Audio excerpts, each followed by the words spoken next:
I would like to demonstrate today the new baby that I've got. It's a tiny Orange Micro Crush.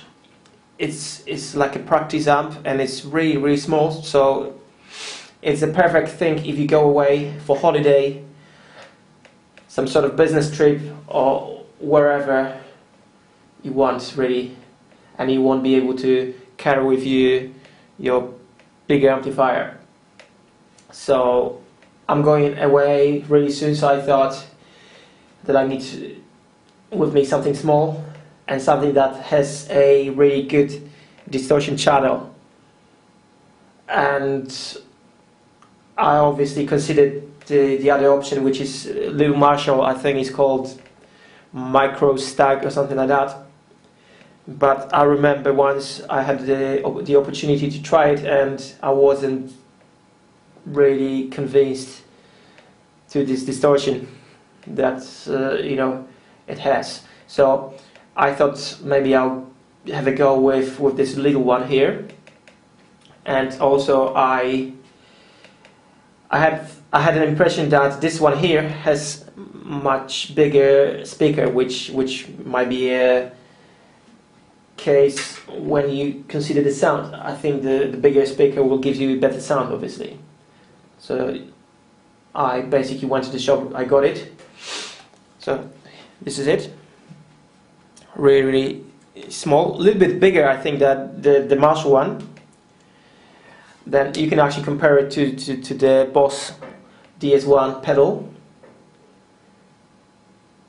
So what we've got here, I didn't even realize actually when I bought it that it has a built-in tuner, right?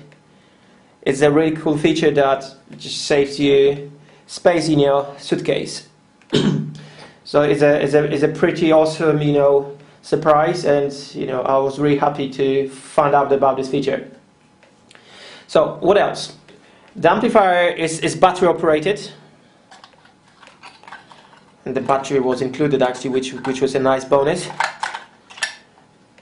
Then you can actually plug it to the wall if needed. It's something between 9 to 12 volts that you need to have, like I'm talking about the transformer. Then there is a earphones socket, but to be honest, I checked this feature and I wasn't totally impressed. But on the other hand, you are buying a small amp to use the speaker of the small amp, not the speaker, okay? Well, not the headphones. So I wouldn't really use headphones because they're not that great. It's basically too loud, in my opinion. Okay, so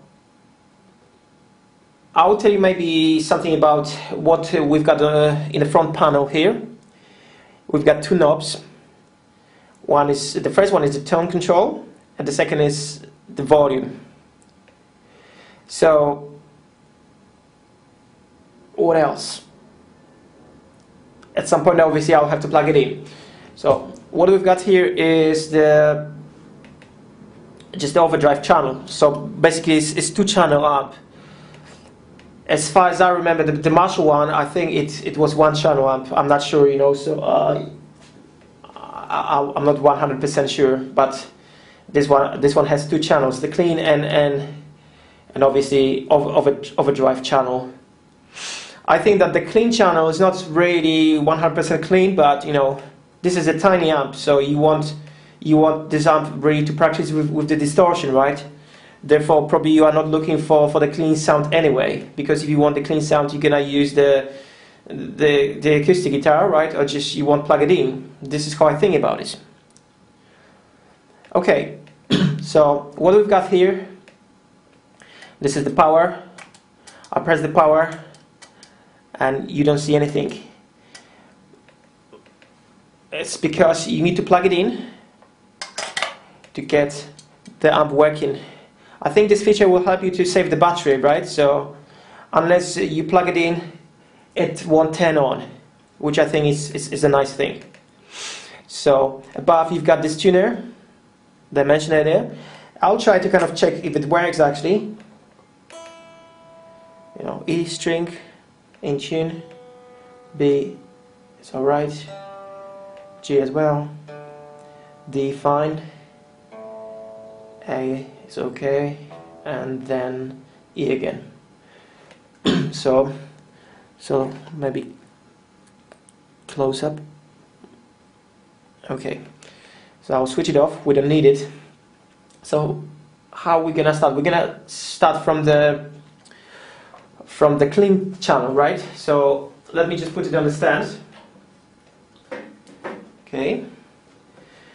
All right.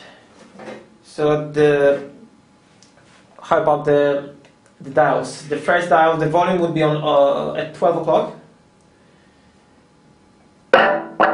So the tone control is completely off at the moment. One thing I need to mention, I'm using at the moment the Ibanez guitar.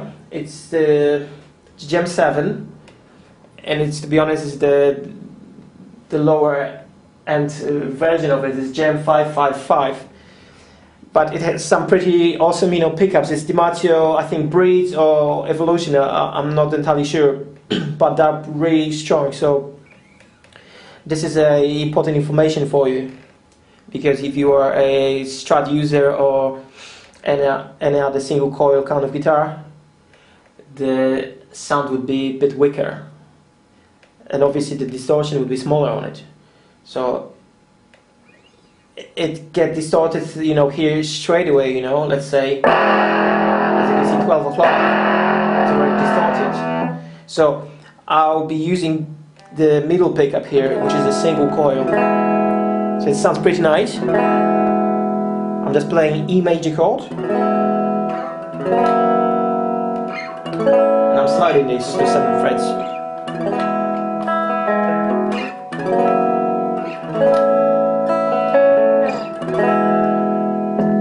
So it sounds pretty nice. Maybe the bridge pickup is already overdriven.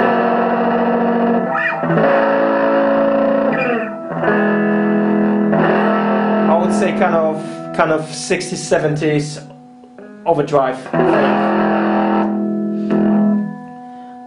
So the tone control, right? When it's off, it's like it gives you more bassy sound. Whereas if you go up to 10, it's gonna be really trebly. So let's just dial this to 12 o'clock, and I'll be using again the middle pickup.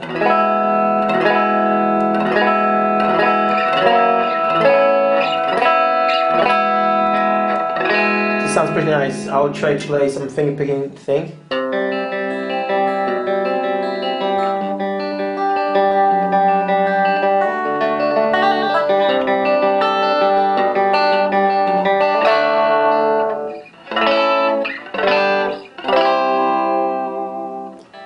So I think it's not bad.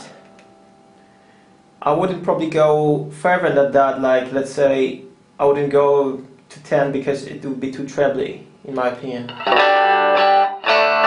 It would be very sharp. Then on a bridge pickup, like I've got the humbucker here, it's gonna be just like distorted, too much distortion. So to use actually overdrive, I'm backing off on the volume. I'll go to 2. And I'll set the dial on, let's say, I'll just completely switch off